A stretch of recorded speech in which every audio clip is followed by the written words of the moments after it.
வங்கதேசத்தில் நடைபெற்று வரும் வன்முறை சம்பவங்கள் உலகெங்கிலும் உள்ள இந்துக்களுக்கு கவலையை ஏற்படுத்தி வருவது குறித்து விரிவாக பார்க்கலாம். 1947க்கு முன்பு இந்தியாவின் ஒரு பகுதியாக இருந்த வங்காள மாநிலத்தில் இந்துக்கள் பாதுகாப்பாக வாழ்ந்து வந்தனர். வங்க மாநிலம் பிரிட்டிஷாரின் பிரித்தாளும் சூழ்ச்சியின் காரணமாக இந்துக்கள் பெரும்பான்மையாக இருந்த கல்கத்தாவை தலைநகரமாக கொண்ட மேற்கு வங்க மாநிலம், முஸ்லிம் பெரும்பான்மையாக இருந்த டாக்காவை தலைநகராக கொண்ட கிழக்கு வங்க மாநிலம் என மத அடிப்படையில் 1905இல் கர்சன் வில்லியால் பிரிக்கப்பட்டது. இந்தியா சுதந்திர போராட்டத்தில் இந்துக்கள் முழுமையாக ஈடுபட்டிருந்த நேரத்தில் தனி பாகிஸ்தான் வேண்டும் என வங்காள முஸ்லிம்கள் வன்முறையில் ஈடுபட்டனர். இதனால் வெகு வேகமாக இந்துக்களின் எண்ணிக்கை குறைய தொடங்கியது ஒருபுறம், மறுபுறம் முஸ்லிம்களின் எண்ணிக்கை அதிகரிக்க தொடங்கியது. இந்தியா பாகிஸ்தான் பிரிவினையின் போது கிழக்கு வங்கம் பாகிஸ்தானுடன் இணைந்ததால் வங்காள இந்துக்களின் பாதுகாப்பு கேள்விக்குறியானது. அப்பொழுது 23% இருந்த இந்துக்கள் இப்போது 5% குறைந்துவிட்டனர்.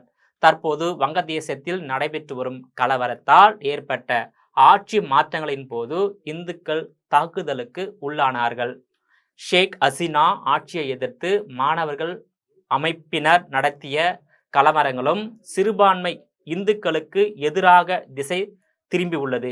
குறிப்பாக கோயில்கள் தீக்கிரையாக்கப்பட்டன, இந்துக்களின் சொத்துக்கள் அபகரிக்கப்படுகிறது, பெண்கள் மானபங்கம் படுத்தப்படுகிறார்கள், கட்டாய மத மாற்றங்கள் நடைபெறுகிறது. அந்நாட்டு காவல்துறை மற்றும் இராணுவம் இந்துக்களை பாதுகாக்கவில்லை என்பது தெரிய வருகிறது. வங்கதேசத்தில் உள்ள சிறுபான்மை இந்துக்களை பாதுகாக்க கோரி இந்திய அரசும் ஐநா மன்றமும் சர்வதேச மனித உரிமை அமைப்புகளும் குரல் கொடுக்க வேண்டும் என இந்துக்கள் வலியுறுத்தி வருகின்றனர். இந்திய இராணுவத்தின் உதவியால் உருவாக்கப்பட்ட வங்கதேசத்தில் இந்துக்களுக்கு பாதுகாப்பற்ற நிலை இருந்து வருவது கவலை அளிப்பதாகவும் மத்திய அரசு தெரிவித்துள்ளது. இந்தியாவில் CAA எனப்படும் இந்திய குடியுரிமை சட்டத்தின் கீழ் வங்கதேசத்தில் பாதிக்கப்பட்ட இந்தியாவில் தஞ்சம் அடையும் இந்துக்களுக்கு குடியுரிமை வழங்க வேண்டும்.